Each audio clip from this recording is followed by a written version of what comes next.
So I flew in last night so that I could be here for this competition.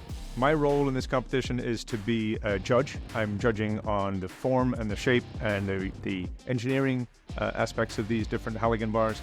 I started blacksmithing when I was about 13 years old. Did it very badly for a good number of years, and then eventually got more into the science of it.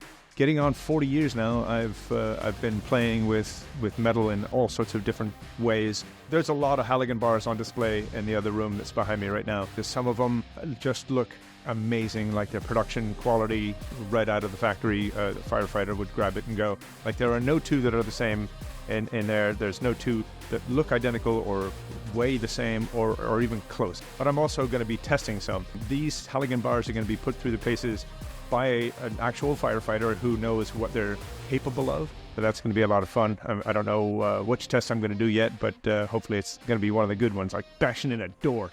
There are so many different things that go into the winning of this competition. To be the full-on winner of this competition, you need to have a good report that explains what you're doing and why. You need to have a good video that shows what you did and why.